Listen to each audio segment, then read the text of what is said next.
وأشهد أن محمدا عبده ورسوله صلى الله عليه وعلى آله وصحبه وسلم تسليما كثيرا. أيها الذين آمنوا اتقوا الله حق تقاته ولا تموتن إلا وأنتم مسلمون. أيها الناس اتقوا ربكم الذي خلقكم من نفس واحدة خلق منها زوجها وبث منهما رجالا كثيرا ونساء واتقوا الله الذي تساءلون به والأرحام إن الله كان عليكم رقيبا. يا أيها الذين آمنوا اتقوا الله وقولوا قولا سديدا يصلح لكم أعمالكم ويغفر لكم ذنوبكم من يطع الله ورسوله فقد فاز فوزا عظيما. Amma ba'd. Jamaah sekalian, semoga Allah Subhanahu wa taala berikan kepada kita kasih sayangnya. Alhamdulillah, segala puji bagi Allah Subhanahu wa taala yang telah memberikan kepada kita banyak sekali kenikmatan. Pertama, kita Allah berikan taufik untuk kembali lanjutkan ilmu yang kita pahami dari Al-Quran maupun Sunnah Nabi Sallallahu Alaihi Wasallam berkaitan dengan fikih muamalah.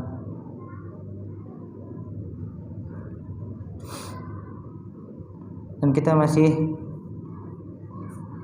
membaca dan juga mencoba memahami apa yang ditulis oleh Al-Ustadz Aminul Bait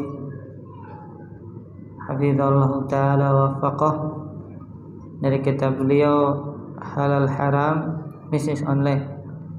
Semoga Allah Subhanahu wa ta'ala berikan balasan yang banyak kepada beliau Hafizallahu ta'ala, karena dengan sebabnya kita bisa mendapatkan banyak sekali pelajaran yang berkaitan dengan fikih muamalah, terutama yang berkaitan dengan online ya.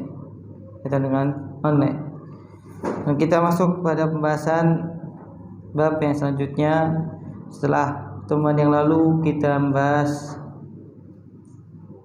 mata uang digital.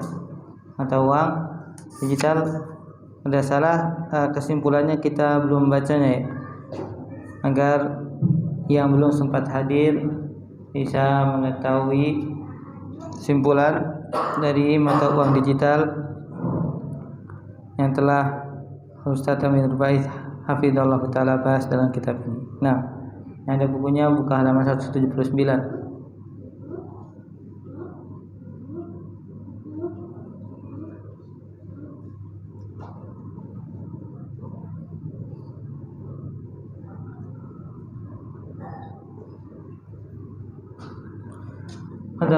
Saya membaca. Bismillahirrahmanirrahim. Benar. Pembayaran transaksi. Kesimpulan uang digital, Pak. 179. Kesimpulan uang digital. Berikut kesimpulan saya terkait dengan uang digital dalam bentuk ibadah.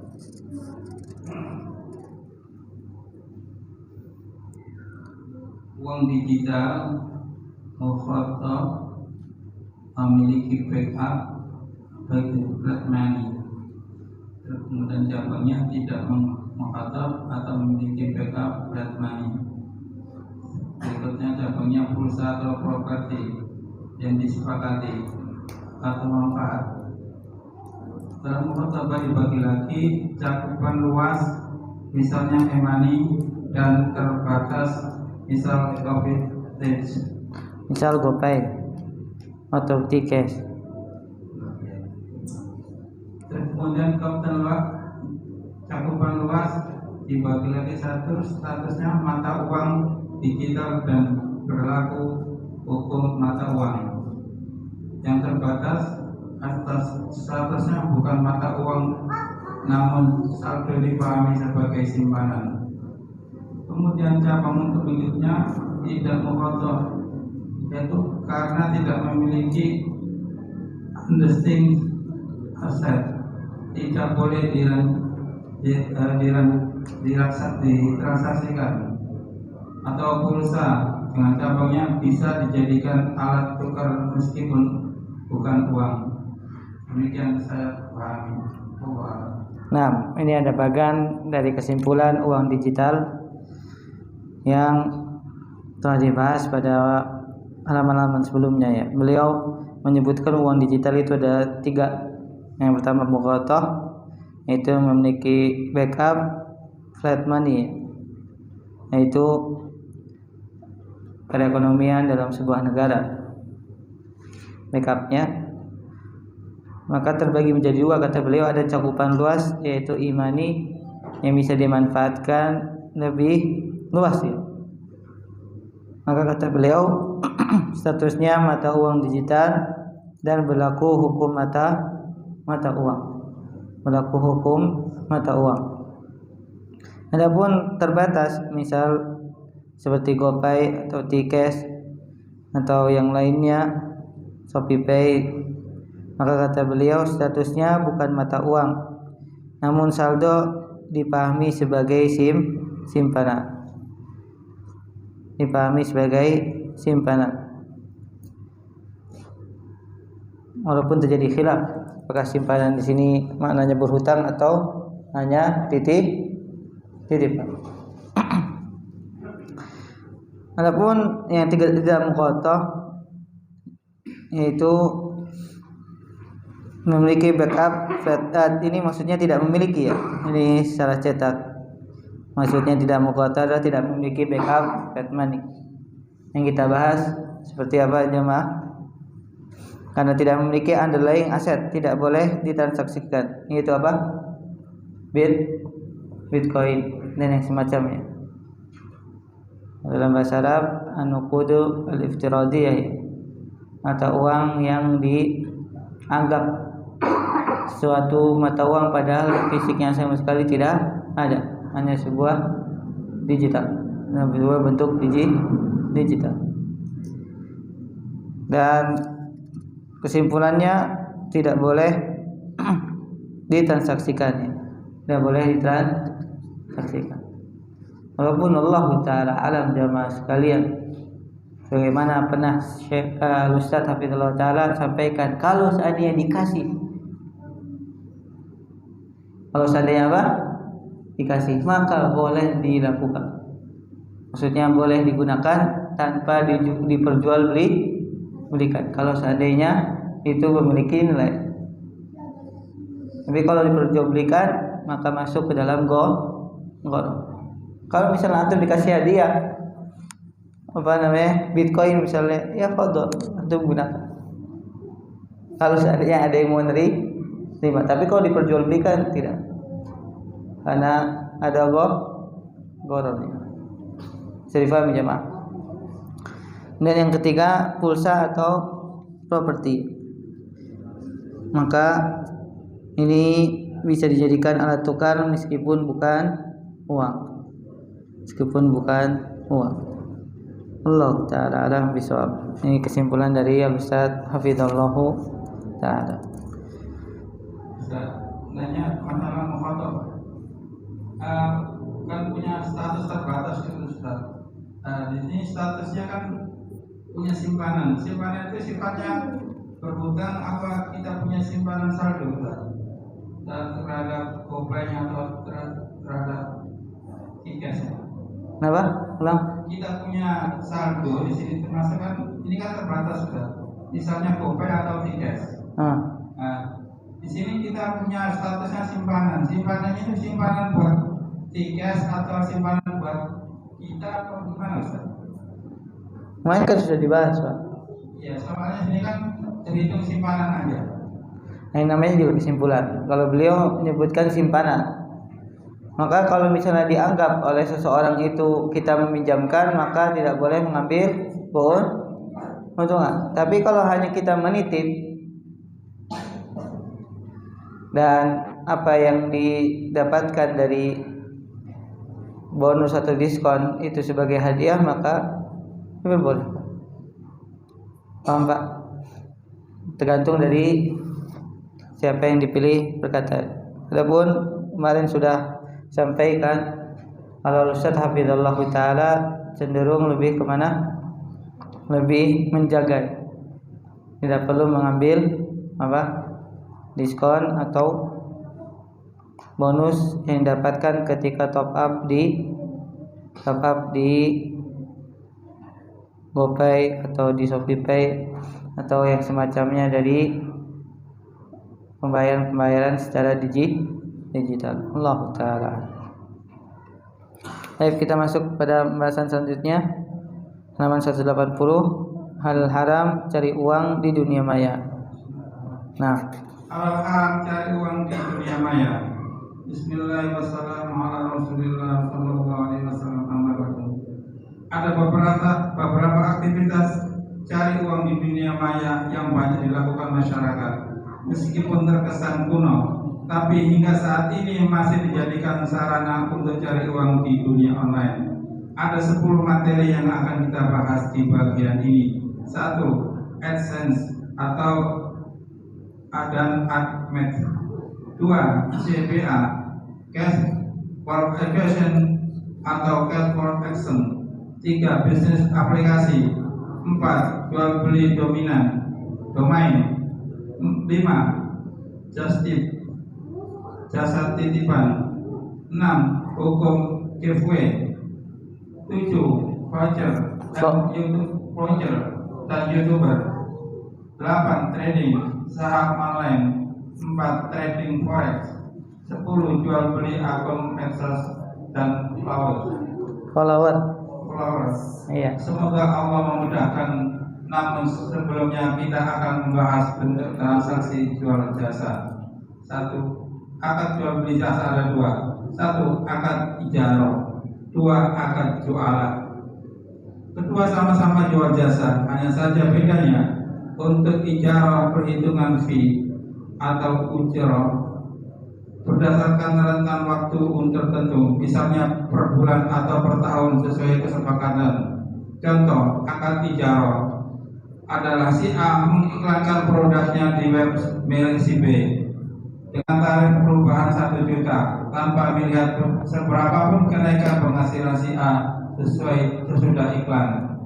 Sehingga andaikan setelah diiklankan tidak ada satupun orang yang mengklik iklan produk si A, dia tetap berkewajiban membayar biaya iklan 1 juta. Sementara untuk jualan, perhitungan upah atau ju'lu berdasarkan perolehan target yang dicapai tanpa melihat rentan waktunya. Misalnya si X mempunyai iklan produknya di website Y dengan kesepakatan jika ada orang yang benar di iklannya, si Y akan membayar 1.000 per klik. Akan mendapat, bukan bayar, akan mendapat 1.000 per klik. Jika dalam sebulan hanya ada 10 orang yang klik berbanner iklan ini, si Y hanya mendapat 10.000. Baik akad ijarah maupun jualah, keduanya dibolehkan dalam syariat. Nah, ya sekalian Allah Subhanahu wa taala, di antara yang akan dibahas oleh Ustaz Hafizahullah taala adalah beberapa muamalah yang kita dapati di dalam bisnis online ya. Di antaranya adalah mencari uang di dunia maya. Nih sekarang sedang trending ya jamaah. Dengan cara membuat konten misalnya atau membuat iklan, seorang mendapatkan penghasilan. Beliau menyebutkan di sini ada 10 ya, insyaallah 10 bagian atau 10 materi yang mudah-mudahan bisa memberikan penjelasan kepada kita semua tentang hukumnya. Ada 10 materi. Yang pertama AdSense dan AdMove, kemudian CPA, Cost per Acquisition atau Cost per Action, dan bisnis afiliasi, kemudian jual beli domain, Justip, hukum giveaway, vlogger dan YouTuber, dan trading saham online, trading forex, dan jual beli akun medsos dan follower. Ini 10 poin yang akan dibahas pada pembahasan selanjutnya ya. Semoga Allah Subhanahu wa taala mudahkan, amin. Untuk membahas beberapa transaksi tersebut, kita akan masuk ke dalam akad yang akan kita temukan nanti di bisnis online yang dibahas oleh Ustaz Hafizahullah Ta'ala. Maka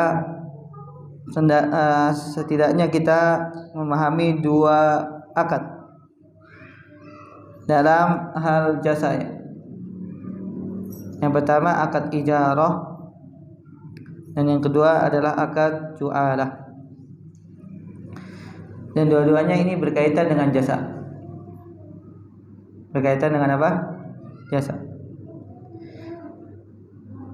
Perbedaannya jamaah sekalian, kalau untuk ijarah berdasarkan rentang waktu tertentu atau dalam bahasa kitanya sewa. Seorang menyewa mobil, seorang menyewa ruko, dinamakan akad ijarah. Misalnya per bulan atau per tahun atau per hari, misalnya sesuai kesepakatan. Sedangkan ju'alah itu berkaitan dengan upah. Dari kata al-ju'l, yaitu apa? Pemberian. Tapi kalau ijarah dari kata ijar artinya penyewaan. Artinya apa? Penyewaan. Contoh dalam akad ijarah, misalnya beliau ingin mendekatkan di dalam pembahasan online. Si A mengiklankan produknya di web milik si B dengan tarif per bulan 1 juta tanpa melihat seberapapun kenaikan penghasilan si A sudah iklan. Sehingga andaikan setelah diiklan tidak ada satupun orang yang mengklik iklan produk si A, maka si A tetap berkewajiban membayar biaya iklan 1 juta. Mana yang akan menjadi hal dijadikan sebagai kesepakatan adalah waktunya, yaitu per bulan.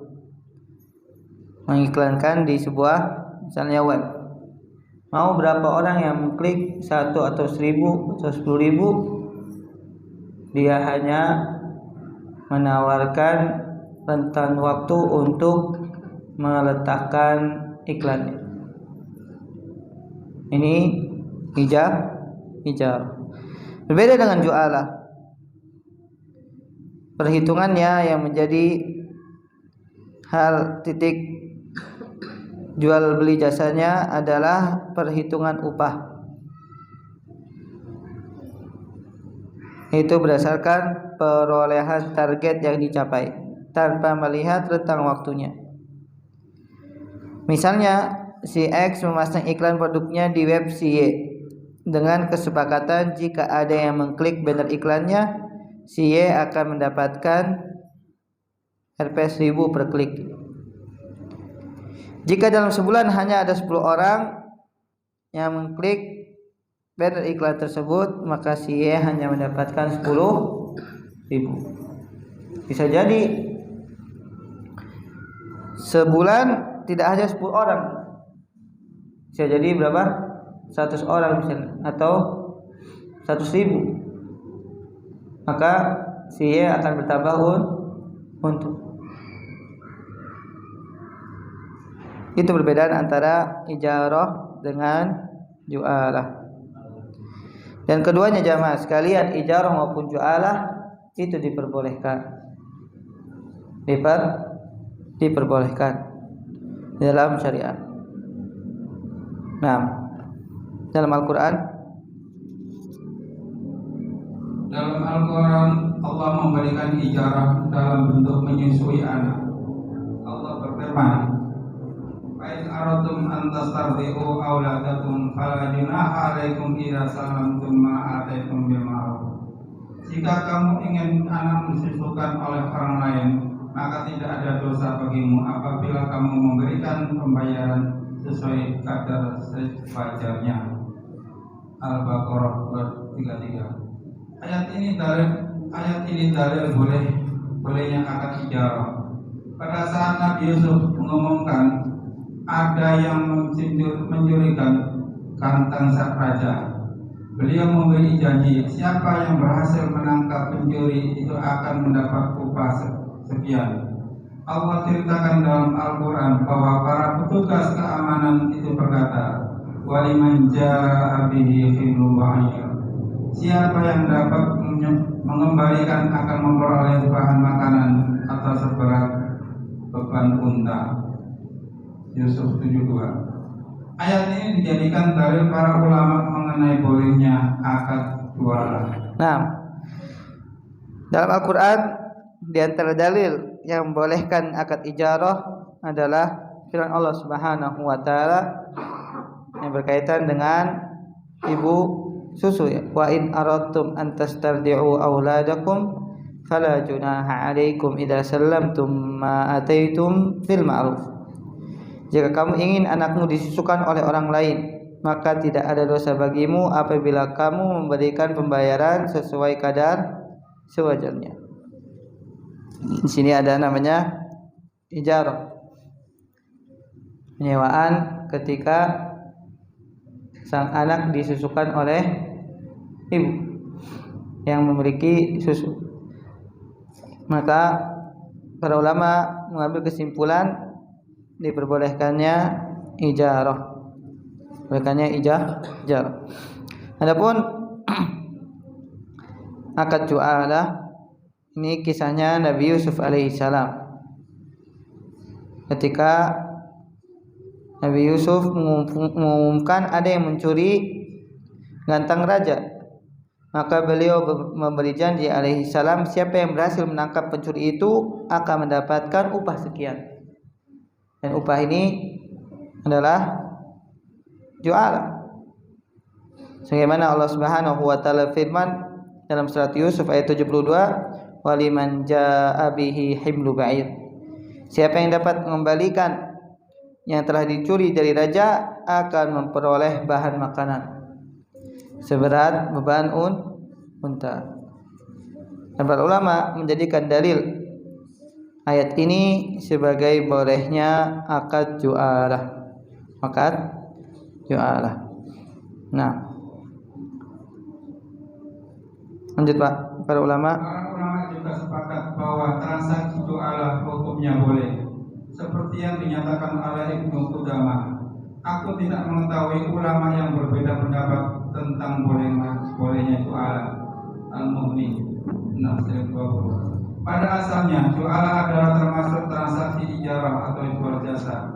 Namun terdapat beberapa kalangan dalam transaksi jualah yang tidak dijumpai dalam transaksi ijarah. Dalam transaksi jualah, ketidakjelasan volume pekerjaan yang dilakukan hukumnya boleh. Misal pekerjaan mencari mobil yang hilang, boleh jadi ada yang menemukan mobil itu, lalu dia kembalikan ke pemiliknya. Setelah bersusah payah mencarinya, bisa jadi pula dia ditemukan dengan masalah tanpa bersusah payah. Selanjutnya, dalam akad ijarah maupun jualah, upah diterima oleh penyedia jasa statusnya halal apabila memenuhi dua syarat. 1. Jasa yang dia sediakan adalah jasa manfaat mubah. Jika jenis jasanya haram, misalnya jasa sihir, apapun tujuannya konsumennya, baik digunakan untuk kebaikan maupun keburukan, tetap terlarang. Dari Abu Mas'ud radhiyallahu anhu, Nabi sallallahu alaihi wasallam bersabda, "Anna Rasulullah sallallahu alaihi wasallam naha an yamanil kalbi wa mahril bahiyyi wa hulwanil kahini." Bahwa Rasulullah sallallahu alaihi wasallam melarang menerima uang hasil penjualan anjing, upah pelacur dan upah dukun. Muttafaqun alaih. Nabi sallallahu alaihi wasallam menyebutkan beberapa bentuk jasa yang terlarang, yaitu upah dukun dan upah pelacur. 2. Tidak ada unsur tolong-menolong dalam maksiat. Jika jenis jasanya mubah namun digunakan untuk tujuan maksiat, maka upah yang diterima tidak halal. Allah berfirman,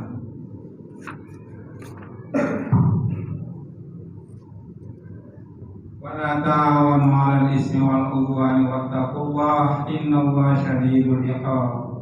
Janganlah kalau menolong dalam dosa dan tidak tindakan kelewat batas, dan bertakwalah kepada Allah, sesungguhnya Allah itu sangat keras siksanya.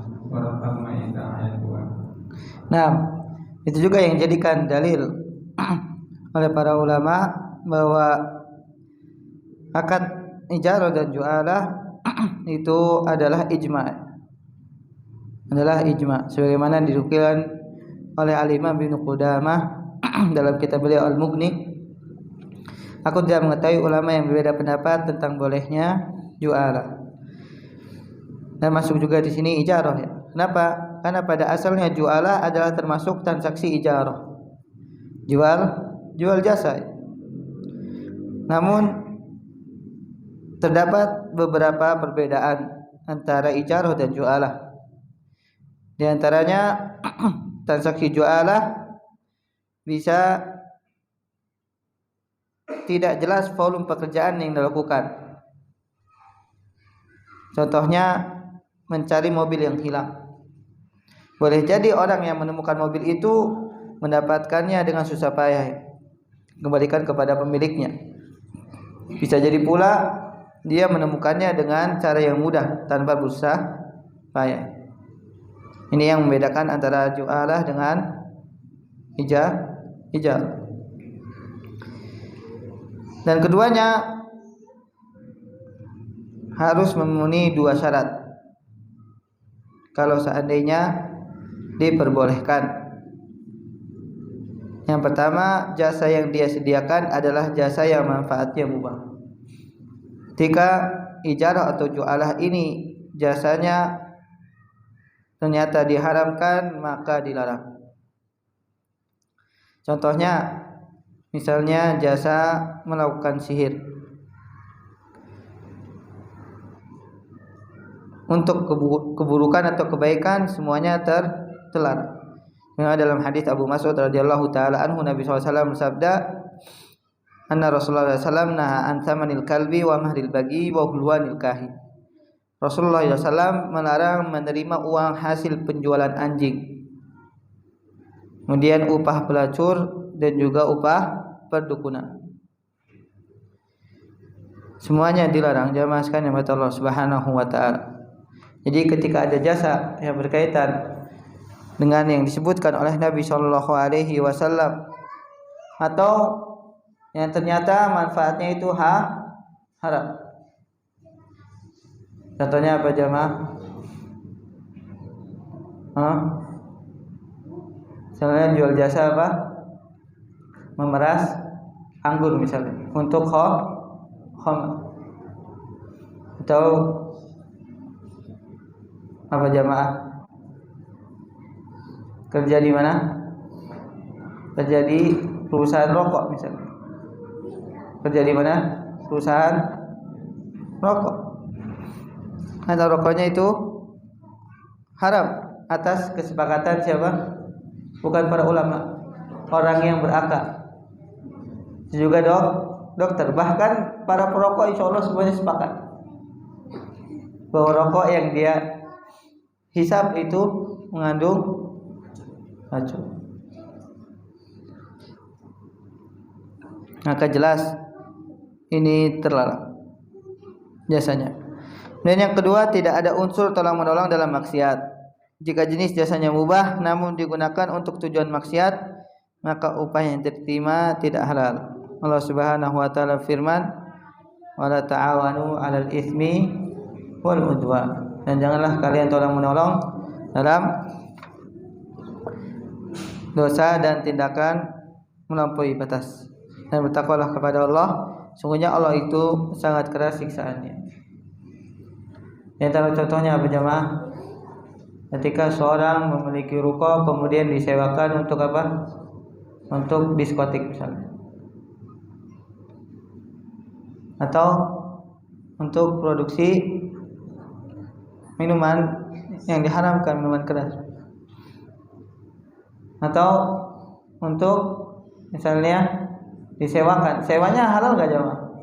Halal sewanya, tapi disewakan kepada pelacur misalnya untuk melakukan perbuatan zina. Misalnya dia punya hotel, kemudian disewakan kepada siapa? Pelacur. Atau punya apartemen jamaah, disewakan kepada sang pelacur, maka hukumnya juga hak. Karena di situ ada tolong menolong, walaupun transaksinya apa? Halal sewa, Nah, gantian jamaah yang baca. Ini Ustaz, tanya lagi. Betul. Masalah seperti biasa seperti Nabi Yusuf Ustaz. Ini dikaitkan dengan masyarakat yang seperti biasa. Ini bikin keluarga ini sifatnya mengumumkan kepada masyarakat siapa saja di antara anak-anak muda, seandainya keluarga saya punya anak perempuan itu sakit, kemudian diumumkan ke masyarakat, seandainya siapa saja yang bisa menyembuhkan penyakit ini dengan cara seperti itu, apakah ini bisa dikatakan jualan atau sifatnya horor Ustaz? Atau gimana Ustaz? Pada asalnya yang memberi kesembuhan adalah siapa? Allah Subhanahu wa taala. Namun ya mungkin membantu ya proses penyembuhan. Maka dia akan mendapatkan misalnya uang 10 juta misalnya. Maka insyaallah Subhanahu wa taala diperbolehkan. Boleh.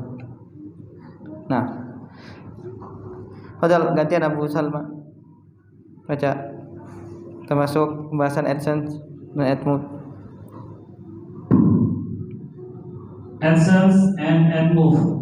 AdSense adalah program kerjasama periklanan melalui media internet yang diselenggarakan oleh Google. Coba kita lihat AdSense secara sederhana. Konsep dan prosedur bisnis ini adalah calon anggota melakukan apply, yaitu mengajukan permohonan kepada Google agar mesin pencari ini memasang iklan di Google di website anggota.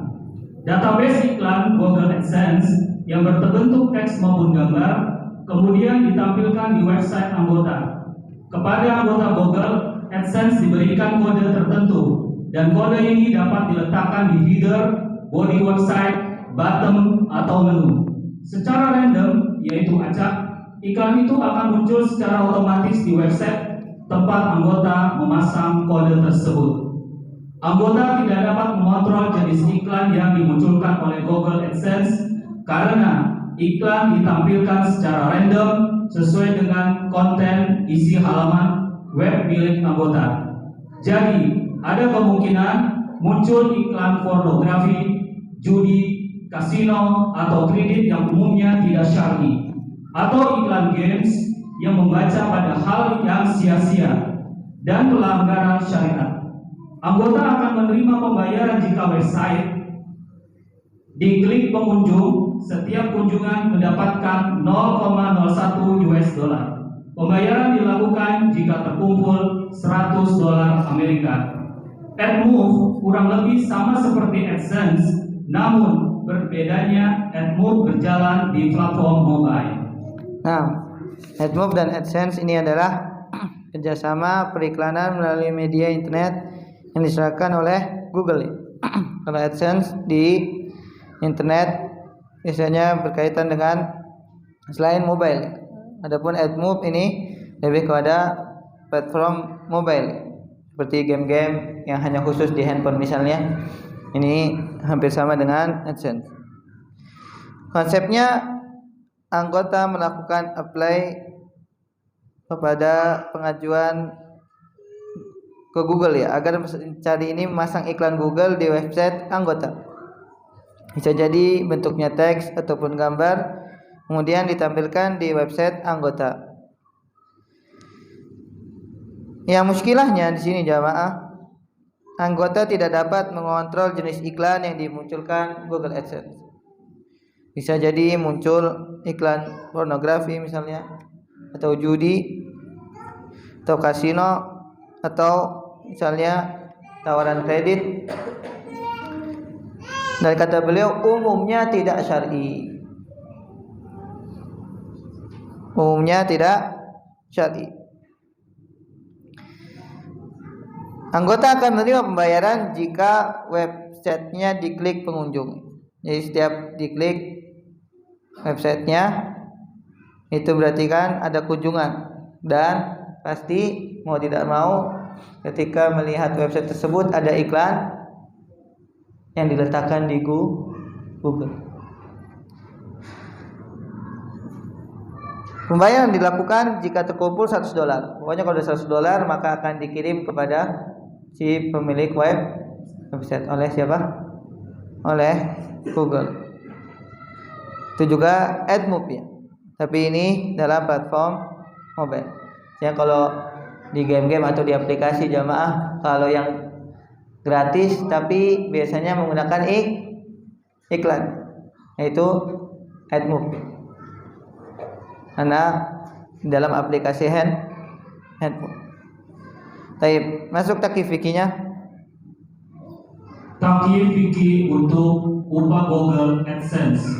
Transaksi dalam Google AdSense termasuk transaksi jualan yang hukum asalnya tidak terlarang, dengan syarat materi iklannya tidak bermasalah dan tujuan iklannya tidak mendukung hal-hal yang haram. Kita tidak mengetahui berapa banyak orang yang akan mengklik iklan di situs peserta bisnis online Google AdSense. Selama upah yang diberikan jelas sebagai kompensasi atas klik pada setiap pengunjung, transaksi tersebut tidaklah terlarang menurut syariat. Namun, kita wajib memastikan isi iklan-iklan tidak ada yang bermasalah dan menghindari iklan produk-produk terlarang. Jika dua ketentuan ini tidak terpenuhi, maka upah iklannya bermasalah karena tidak memenuhi syarat jasa yang sah secara syariat. Nah, takyif fikihnya pada asalnya Google AdSense termasuk transaksi jualah yang hukumnya mubah. Yang hukumnya apa? Mubah. Kan tapi perlu diperhatikan karena Google tidak menentukan iklan yang akan ditampilkan di website tersebut atau di aplikasi mobile tersebut. Maka kita tidak bisa mengatur Google. Bisa jadi Google mengiklankan barang yang diharamkan, kemudian jasa-jasa yang terlarang, yang membuat para ulama tidak serta-merta langsung mengatakan bahwa Google AdSense atau AdMob ini mubah, karena ternyata apa yang ditampilkan oleh Google beberapanya bermasalah karena menyelisihi syariat. Beliau menyebutkan ada dua ketentuan kalau seandainya ingin menggunakan Google AdSense ya. Yang pertama, harus dipastikan iklan-iklan tidak ada yang bermasalah, yaitu yang menyelisihi syariat. Yang menyelisihi syariat. Kalau ada yang menyelisihi syariat, maka kita tidak boleh mengambil upahnya tersebut. Dan yang kedua, di sini disebutkan transaksi yang dilakukan tidaklah terlarang menurut syariat. Selama benar-benar mengklik iklan tersebut, kemudian akan mendapatkan uang dari Google.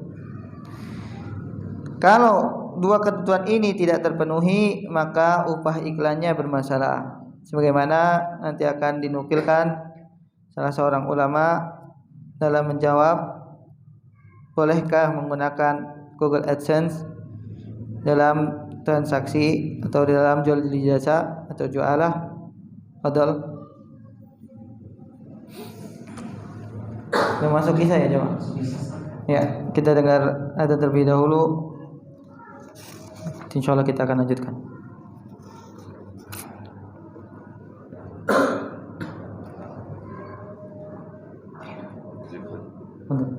Alamin wa sallallahu alaihi wa baraka tamani akmalani al-buth rahmatan lil alamin nabiyina Muhammadin wa ala alihi wa ashabihi wa man tabi'ahum bi ihsanin ila yaumiddin wa ba'd. Ya sekalian Allah Subhanahu wa taala, kita akan mendengar jawaban salah seorang ulama tentang Google AdSense, yaitu Syekh Muhammad bin Shalih Al-Munajjid hafizallahu taala. Beliau pernah ditanya tentang hal ini, maka jawabannya fadhal Salman. Jawaban ulama untuk Google AdSense. Pertanyaan mengenai Google AdSense pernah disampaikan kepada Syekh Muhammad Shalih Al-Munajjid hafizahullah taala. Jawaban yang beliau sampaikan sebagai berikut. Pada asalnya tidak boleh bergabung dalam Google AdSense kecuali dapat dipastikan bersihnya berbagai situs yang diiklankan tersebut dari hal-hal yang haram. Karena tidak boleh mengumumkan, mengiklankan dan membantu serta menyebarkan kemungkaran. Kemudian beliau membawakan firman Allah Subhanahu wa taala, "A'udzu billahi minasyaitonir rajim, wa ta'awanu 'alal birri wat taqwa wa la ta'awanu 'alal ismi wal 'udwan wattaqullaha innallaha syadidul 'iqab." Dan saling tolonglah dalam kebaikan dan takwa, dan janganlah tolong-menolong dalam dosa dan tindakan kelewat batas. Dan bertakwalah kepada Allah Subhanahu wa taala, sesungguhnya Allah Subhanahu wa taala itu sangat keras siksanya. Surat Al-Maidah ayat 2. Syekh Al-Munajjid hafizahullah taala juga menyebutkan dalam hadis Nabi sallallahu alaihi wa ala alihi wasallam, di mana beliau bersabda, siapa saja yang mengajak kepada hidayah maka dia akan mendapatkan pahala semisal pahala yang didapatkan oleh orang-orang yang mengikutinya tanpa mengurangi pahala mereka sedikit pun. Sebaliknya siapa saja yang mengajak kepada kesesatan, dia akan menanggung dosa semisal orang-orang yang mengikutinya tanpa mengurangi dosa mereka sedikit pun. Hadis riwayat Muslim. Kemudian beliau melanjutkan, jika memang realitanya bahwa mayoritas situs yang diiklankan pada situs peserta Google AdSense adalah situs-situs yang mengenai pengajaran berbagai bahasa atau semisal dengan itu, tidaklah mengapa jika bergabung dalam Google AdSense. Terlebih lagi jika anggota sangat membutuhkan penghasilan. Anggota Google AdSense berkewajiban tidak mengiklankan situs-situs yang bertentangan dengan hukum syariat. Jika tidak mampu melakukannya, dengan kata lain, situs-situs terlarang tetap muncul di situs anggota, maka anggota wajib meninggalkan bisnis jual jasa ini. Jika tidak mundur dari bisnis ini, maka anggota Google AdSense akan menjadi orang yang berperan serta menyebarluaskan dan mengiklankan hal-hal yang hukumnya haram. Kami ulangi kesimpulannya bahwa jika anggota Google AdSense tidak dapat mengontrol materi iklan yang ditampilkan di dalam situsnya, hukumnya tidak diperbolehkan. Jika menyewakan halaman webnya untuk situs-situs yang isinya mubah, iklan yang ditampilkan hanyalah iklan yang diperbolehkan oleh syariat Islam dengan uang sewa yang jelas setiap bulan atau setiap tahun. Hukum persewaan halaman situs tersebut adalah mubah. Demikian, wallahu a'lam bishawab. Nah, Syekh Muhammad Shalih Al-Munajjid hafizallahu taala menyebutkan, la aslu annahu la yajuzu al-ishtiraku fi hadzal barnamij al-i'lani illa bi syarti ta'aqqudi min salamati al-mawaqi' al-mu'lanu anha wa khuluha min al-muharramat, li annahu la yajuzu al-i'lanu wa ad-di'ayatu wal i'anatu ala nashr al-munkarat. Beliau pada asalnya tidak boleh bergabung dalam Google AdSense karena beliau melihat ternyata kebanyakan dari yang ditampilkan oleh Google itu hal-hal yang diharamkan. Maka beliau mengatakan pada asalnya tidak boleh. Kenapa? Karena seorang muslim tidak boleh mengumumkan, mengiklankan dan membantu menyebarkan kemungkaran. Dalilnya sebagaimana yang kita sudah baca juga pada surat Al-Maidah ayat 2. Wa ta'awanu 'alal birri wat taqwa wa la ta'awanu 'alal itsmi wal 'udwan dan saling tolong menolonglah dalam kebaikan dan ketakwaan, dan janganlah kalian saling tolong menolong di dalam dosa dan tindakan yang melampaui batas. Ini adalah salah satu dalil yang kuat mengapa dilarang menggunakan Google AdSense. Itu juga hadis Nabi sallallahu alaihi wasallam, man da'a ila hudan kana lahu minal ajri mislu ujuri man tabi'ahu la yanqusu dzalika min ujurihim syai'an wa man da'a ila dhalalatin kana alaihi minal ithmi mislu athami man tabi'ahu la yanqusu dzalika min athamihim syai'a. Barang siapa, kata Nabi sallallahu alaihi wasallam, yang mengajak kepada kesesatan dan ketika mengiklankan perbuatan-perbuatan yang diharamkan, itu sama saja berjamaah mengajak. Dia akan menanggung dosa semisal dosa orang-orang yang mengikuti atau dosa orang-orang yang mengamalkan, tanpa mengurangi dosa mereka sedikit. Bayangkan kalau seandainya yang ditampilkan setiap menitnya misalnya Allah musta'an maksiat, berapa jamnya dia mendapatkan dosa. Bahkan Google AdSense berubah terkadang bukan per menit, per setengah menit ya Pak. Iklannya kan ganti lagi. Nah kalau dosa semuanya di website itu yang tampilin oleh Google AdSense, dosa aja Pak. Itu dari pasang iklannya. Yang melihat berapa orang? Dikali lipat lagi Allah Gusti. Maka berjamaah, kalau realitanya mayoritas yang diiklankan pada Google AdSense adalah situs pengajaran berbagai bahasa atau semisal itu, tidak apa-apa tergabung dalam Google AdSense. Tapi ternyata tidak mampu ya jamaah. Anggota Google AdSense berkewajiban mengiklankan situs-situs tidak mengiklankan situs-situs yang bertentangan dengan hukum syariat. Jika tidak mampu melakukannya, maka anggota wajib meninggalkan bisnis jual jasa ini. Jika tidak mundur dari bisnis ini, anggota Google AdSense akan menjadi orang yang berperan serta menyebarluaskan dan mengiklankan hal yang hukumnya haram. Jamaah sekalian mata Allah Subhanahu wa taala, kesimpulannya apa?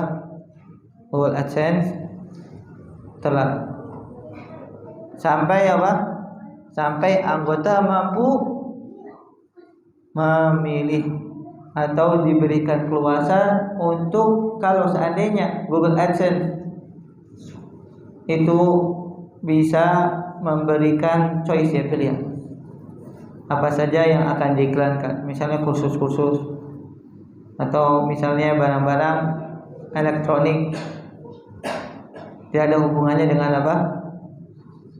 barang-barang yang diharamkan, maka diperbolehkan. Kalau tidak bisa memberikan pilihan, yang diiklankan adalah sesuatu yang acak, apalagi kata Syekh mayoritasnya adalah hal-hal yang diharamkan, maka jamaah sekalian terlarang mengikuti Google AdSense. Allah Ta'ala alam. Padahal bagaimana dengan acara televisi Ustaz? Acara televisi kan yang selalu bagus kan, acaranya bagus. Bagaimana dengan televisi? Masalahnya kan banyak tayangan sifatnya bisa mendidik masyarakat dan bisa memberikan contoh. Adik-adik ngobrolnya di luar dulu ngomong. Di luar. Nah, Mbak. Acara televisi Ustaz. Televisi sekarang kan memberikan acara ke masyarakat itu berbentuk dua hal. Ada yang sifatnya mendidik dan tidak mendidik. Contohnya hal-hal yang diharamkan agama kalau ditayangkan di dalam televisi. Apakah ini bisa memberikan dampak yang positif bagi bagi masyarakat? Hal seperti ini siapa yang menanggung hal yang berat? Dia tanggung jawab pada orang. Apakah penontonnya atau yang punya penyiaran seperti televisi? Jangan dengan Yang sekalian Allah Subhanahu wa taala, yang menanggung dosanya yang paling berat adalah yang membuat konten. Adapun yang melihat, dia pilihan, mana enggak jawab? Boleh menonton atau tidak. Adapun yang membeli televisi, tergantung yang diisikan apa jemaah. Sama seperti handphone. Kalau isi televisinya siaran-siaran, sekarang alhamdulillah banyak sekali dalam siaran-siaran menggunakan satelit, itu yang menyebarkan dakwah Islam, maka televisinya menjadi halal, bahkan bisa menjadi pahala antum membeli televisi tersebut dengan syarat isinya apa? Tayangan-tayangan yang bermanfaat.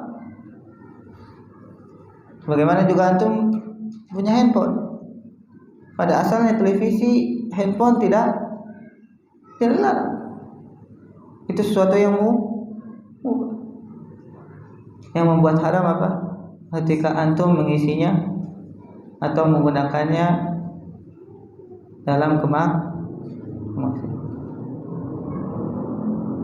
Kalau pembuat televisinya atau pembuat handphonenya selama tidak dikhususkan, misalnya ini yang bisa ditayangkan hanya sesuatu yang haram, maka dia tidak mendapatkan dosa. Atau yang membelinya juga tidak akan mendapatkan dosa. Tapi ketika digunakannya untuk maksiat, itu yang berdosa. Kalau konten jelas, karena dia yang membuatnya, maka setiap orang yang menonton dari konten tersebut dia mendapatkan dosa. Apalagi kalau nggak dihapus jamaah, apalagi si pembuat kontennya sudah meninggal, Allah. Dosa jadi. Semoga Allah Subhanahu wa taala menjauhkan kita dari hal tersebut. Bagaimana nanti akan disebutkan dalam pembahasan misalnya YouTuber ya. Untuk ini kan ceramah YouTube, tapi ceramah tadi ceramah tentang agama, tapi di situ ada iklan. Kadang-kadang ya iklannya yang gitu kan, yang misalkan yang istilahnya kurang bagus lah gitu, bagaimana hukumnya mengambil jasa dari YouTube. Nanti dibahas. Ini di poin keberapa? 7 ya. Antum sabar. Vlogger dan YouTuber soal di poin 7. Kita baru 1. Ini soal ada waktu itu. Nah, lagi jamaah. Hanya untuk yang CPA itu sempat gak nih 3 menit lagi? Hah? Tapi baca CPS dengan ringkas, ada cuma 2 halaman ya. Betul, Salman. CPA, Cost Per Acquisition atau Cost Per Action. CPA atau PPA, Pay Per Acquisition, adalah mekanisme penentuan pembayaran iklan secara online, di mana orang yang memasang iklan harus membayar untuk akuisisi tertentu. Misalnya, pengiklanan bayar jika ada penjualan atau setiap ada yang mengklik, atau ada yang ikut melakukan submit dan sebagainya. Ada banyak hal sekali model mekanisme pembayaran iklan di dunia online.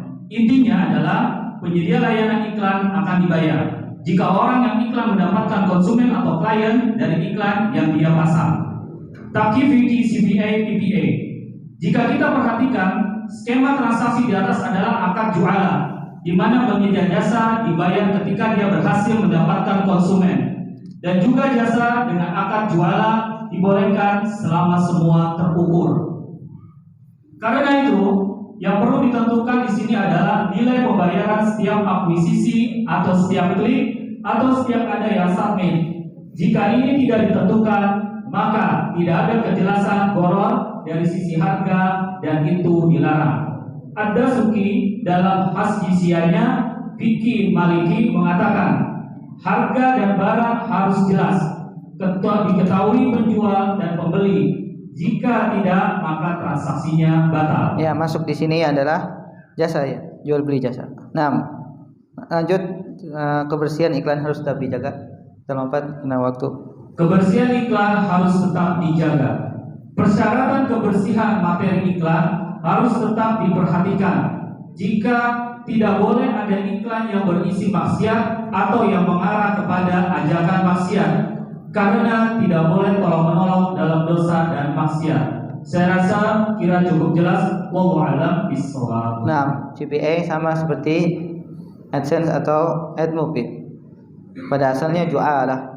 Pada asalnya akad jualah. Ini kita sudah sebutkan akad jualah adalah akad yang diperbolehkan. Namun sekali lagi ya jemaah, harus terbebas dari iklan yang mengajak kepada kemaksiatan. Kalau masih ada iklan yang mengajak kepada kemaksiatan, maka hukumnya sama seperti AdMood atau AdSense. CPA ini diharamkan. Allah Ta'ala alam bisawab. Kita cukupkan. Subhanakallahumma wa bihamdika, asyhadu an la ilaha illa anta, astaghfiruka wa atubu ilaik.